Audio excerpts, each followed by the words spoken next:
क्या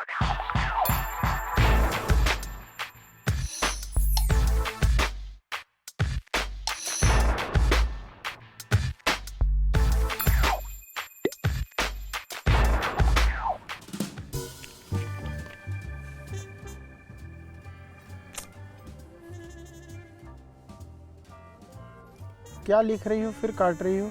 क्या लिख रही हो? मैं नहीं लिख पा रही हूँ ना। क्या है? क्या लिख रही हो? मैं कुछ मदद करूं? मैं अपनी गवाही लिखने की कोशिश कर रही हूँ पर उसको फ्रेम नहीं कर पा रही हूँ। मैं कैसे स्टार्ट करूँ और कैसे ख़त्म करूँ उसको। अच्छा अच्छा, अच्छी बात है तुम गवाही लिख रही हो, लेकिन तुम इस बात को समझ रही हो कि गवाही क्या होती है? पहले गवाही ये होती है कि जो भी परमेश्वर ने हमारे जीवन में काम किया है हम उसको दूसरों के साथ बांटें। ये बिल्कुल सही बात कह रही हो कि गवाही वही बात है, लेकिन मैं थोड़ा सा यहाँ पर तुम्हारे को कुछ और इसमें ऐड कर सकता हूँ या और ज़्यादा बता सकता हूँ यदि तुम चाहो तो। हाँ बिल्कुल, बताइए। देखो, सबसे पहले ये बात समझना आवश्यक है कि गवाही क्या है। जैसे तुमने कहा कि जो गवाही का मतलब होता है कि परमेश्वर ने हमारे जीवन में काम किया है उसको हम लोगों तक प्रकट करते हैं, लेकिन उस बात को प्रकट करने का एक पद्धति होती है या उसका एक सिस्टम होता है, और उस सिस्टम में यदि हम उसको प्रकट करें लोगों के सामने तो उसका प्रभाव एक अच्छा आएगा, और उसका प्रभाव जो है लोगों तक बहुत अच्छा पड़ेगा और उसका फ़ायदा लोगों को मिल पाएगा। अच्छा, तो ये बताइए कि जो व्यक्तिगत गवाही है उस वो क्या है, पहले ये मुझे बताइए। देखो, इस बात को पहले समझ लो कि जब हम व्यक्तिगत गवाही की बात करते हैं तो मैं ये समझता हूँ कि व्यक्तिगत गवाही एक ऐसी कहानी है जिसके कि आप नायक हैं। अर्थात आपके जीवन में जो परिवर्तन हुए हैं उन परिवर्तनों को प्रकट करने का एक बहुत अच्छा माध्यम है गवाही। लेकिन जब व्यक्तिगत गवाही की हम बात करते हैं तो व्यक्तिगत गवाही में इस बात को समावेश होना चाहिए कि हमारा जीवन में कैसे ये परिवर्तन आया, हमारा जीवन पहले कैसे था और बाद में इनमें क्या परिवर्तन आया। तो इन विशेष बातों को हमको यहाँ पर लोगों को प्रकट करने की आवश्यकता है। आप बाइबल के हिसाब से मुझे कोई एक उदाहरण बताइए जिसमें व्यक्तिगत गवाही दी गई है।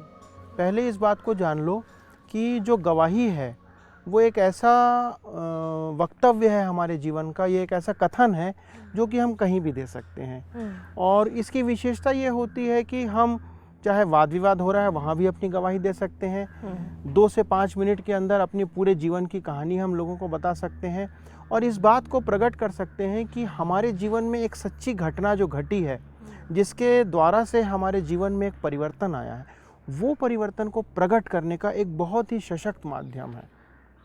तो गवाही की क्या विशेषताएं होनी चाहिए? तो इस गवाही की विशेषता है कि ये गवाही कहीं भी दी जा सकती है। ये बड़ी छोटी सी होना चाहिए, इसकी लंबाई 2 से 5 मिनट में हो जाना चाहिए समाप्त। इस गवाही को हम कहीं भी दे सकते हैं, चाहे वाद विवाद हो रहा है या किसी स्थान में खड़े हैं, हम किन्हीं लोगों के बीच में हैं, उनके बीच में इस गवाही को दे सकते हैं। ये गवाही की एक और विशेषता होती है कि ये समय के साथ ये गवाही जो है वो परिवर्तित होते जाती है, क्योंकि जब जब हमारा जीवन परमेश्वर में बढ़ते जाता है हमारी गवाहियों में बहुत सारे उदाहरण और बहुत सारे सच्चे वाक़ये हमारे जीवन के उसमें जुड़ते जाते हैं। तो ये समय के साथ परिवर्तित भी होते जाती है और ये एक सच्ची कहानी है हमारे जीवन की, जो हमारे जीवन के परिवर्तन का प्रगटीकरण है लोगों के सामने। तो बाइबल से कोई उदाहरण दीजिए मुझे कि जिसमें व्यक्तिगत गवाही हो। जब हम प्रेरितों के काम उसके 22वें अध्याय के अंदर जाते हैं तो ये पूरा अध्याय इस बात को प्रकट करता है कि पौलुस का जीवन किस प्रकार से बदला, और पौलुस इस बात को बताता है कि वो कैसे लोगों को परेशान करता था और परमेश्वर के लोगों के विरोध में कार्य करता था। फिर उसकी प्रभु यीशु मसीह से मुलाकात हुई और उसके बाद फिर वो कैसे प्रभु यीशु मसीह के लिए काम करने लगा। तो इन सारी चीज़ों को बहुत अच्छे ढंग से पौलुस अपने जीवन से बताता है। तो हमें गवाही लिखते समय कैसे लिखना चाहिए, उसको कैसे बताना चाहिए किसी को गवाही अपनी?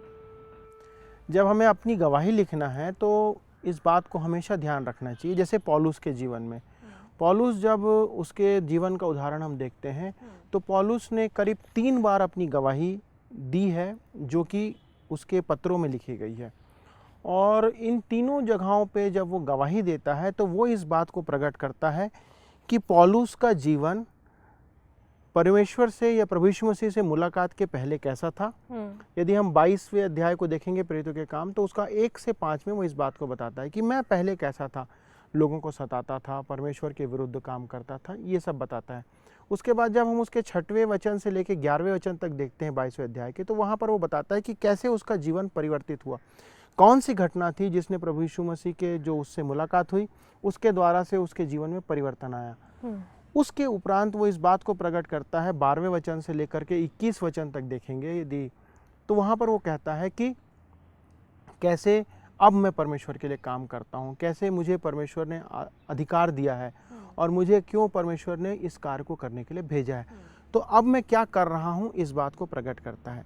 तो जब तुम भी इस गवाही को लिखने की कोशिश कर रही हो, तो इस बात को तुम्हें ध्यान रखना चाहिए कि तुम्हारा जीवन परमेश्वर में आने के पहले या प्रभु यीशु मसीह के लिए अपने जीवन को समर्पित करने के पहले तुम्हारा जीवन क्या था, कौन सी खराबियां थी, कौन सी बातें जो थी वो परमेश्वर के वचन के अनुसार नहीं थी, उसका उल्लेख करना चाहिए। फिर उसके बाद इस बात का भी उल्लेख करना चाहिए कि कैसे तुम्हारा जीवन बदला।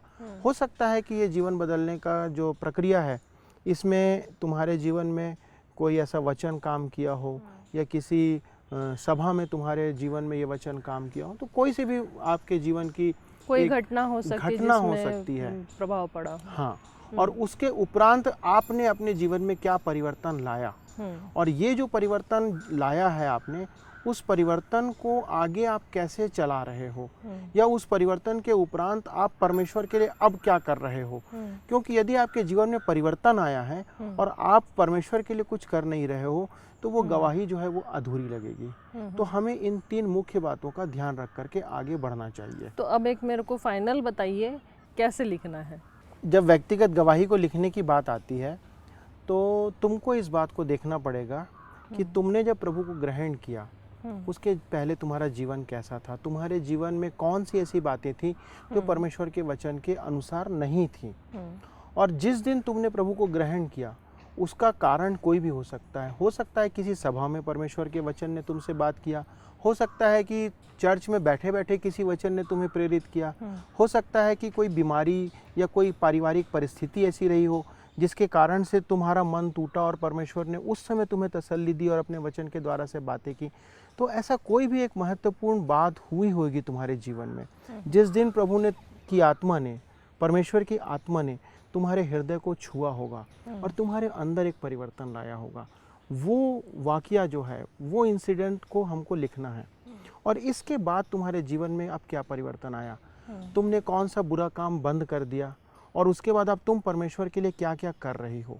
तो ये 3 चीज़ों को तुम सूचीबद्ध तरीके से लिखो, क्रमबद्ध तरीके से लिखो, और उसको लिखने के बाद उसको एक सही माला में, जैसे हम मोतियों को पिरोते हैं, उसी प्रकार इन सब बातों को एक सिस्टमेटिक तरीके से एक साथ लिखो।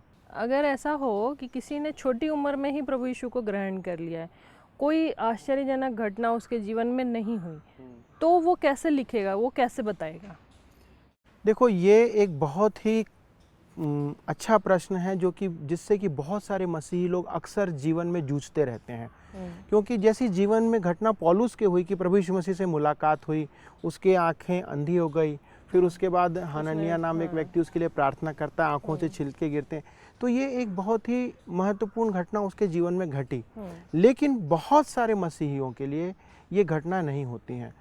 तो हमको इस बात को ध्यान रखना चाहिए, जैसे मैं कह रहा था कि कई बार हम अपनी कलीसिया में होते हैं, वचन पढ़ते रहते हैं घर में, तब परमेश्वर का वचन हमसे बात करता है और हमारा जीवन बदल जाता है। कई बार हमारे जीवन में कोई बीमारी आ गई, कोई ऐसी परिस्थिति आ गई जिसके कारण से कि हम विचलित हो जाते हैं, तब परमेश्वर का आत्मा हमसे बात करता है। तो ऐसी परिस्थिति कोई भी हमारे जीवन में हो सकती है, उसको हमें स्मरण करना है। परंतु जब इसे लिखना है तो हमारे पास कई बार ये ऐसी बुद्धि नहीं होती है कि हम उसे लिख सकें, इसलिए कोशिश करें कि हम इसके पहले प्रार्थना करें परमेश्वर से। तो परमेश्वर का वचन कहता है वो हमको बुद्धि देगा, वो हमको ज्ञान देगा। तो परमेश्वर से प्रार्थना करके हम अपनी गवाही को लिखें, और उसके बाद इस बात को ध्यान रखें कि जो कुछ हम लिख रहे हैं वो एक क्रमबद्ध तरीके से हो और लोगों के सामने इस रूप में प्रकट किया जाए कि वो बहुत लंबा ना हो। हमको आइडियल गवाही यदि देना है तो उसके लिए 2 से 5 मिनट का समय बहुत है। इसके अंदर हम सारी बातों को लिख सकते हैं। और इसके जो गवाही के सूत्र होंगे, क्या क्या बातों को हमको ध्यान रखना चाहिए, कैसे लिखनी चाहिए, किन किन चीज़ों का हमको ध्यान रख के चलना चाहिए, वो क्या होंगे? जब हम गवाही को लिखते हैं तो उस गवाही के अंदर कुछ मुख्य बातों को हमको ध्यान रखना आवश्यक है। इस बात को हमेशा ध्यान रखो कि कोई बहुत आश्चर्यजनक घटना का उल्लेख करना जरूरी नहीं है। सबसे बड़ी आश्चर्यजनक घटना यह है कि एक व्यक्ति जो प्रभु यीशु मसीह को नहीं जानता था, वो प्रभु यीशु मसीह को अर्थात उद्धारकर्ता को जान लेता है। ये सबसे बड़ी घटना है। तो इस घटना का उल्लेख होना बहुत आवश्यक है। फिर दूसरी बात यह है कि हमको इस बात को ध्यान रखना है कि हम किसी संप्रदाय, चर्च या किसी नियमावली के विरोध में हम कुछ बातें ना करें। इसको हमेशा हमें ध्यान रखना चाहिए। फिर इस बात को भी ध्यान रखिए कि हम बाइबल या धार्मिक ग्रंथों की कुछ बातों की चर्चा जो है उसमें लेकर के ज़्यादा से ज़्यादा ना आए, जिससे कि कहीं किसी को हतोत्साहित ना होना पड़े या किसी व्यक्ति के दिल में ठेस ना लगे।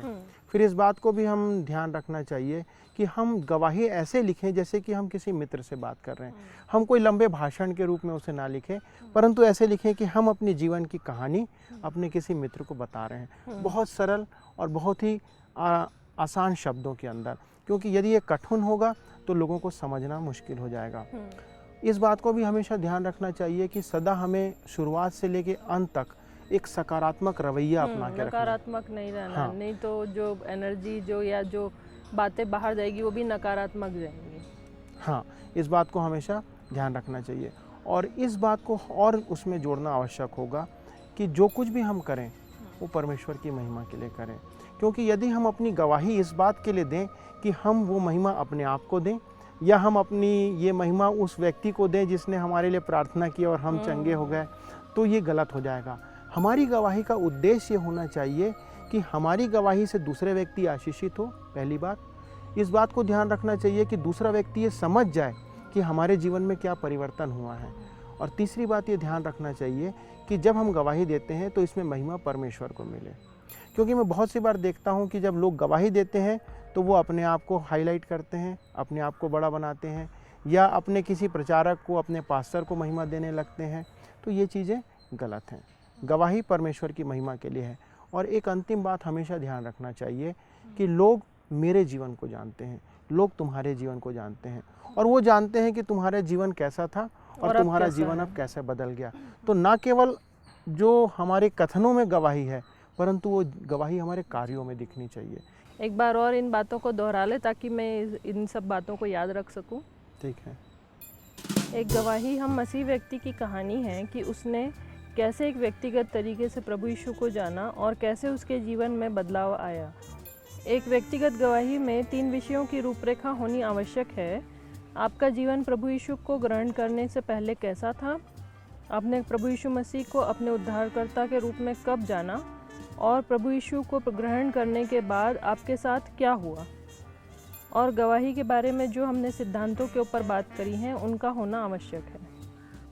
चलो अब तुम इन बातों को जो हमने की है उसके आधार पर प्रार्थना पूर्वक अपनी गवाही लिखो और मैं अपनी इस लेख को कंप्लीट करता हूँ जिसे मैं पढ़ रहा था। चलिए ठीक है।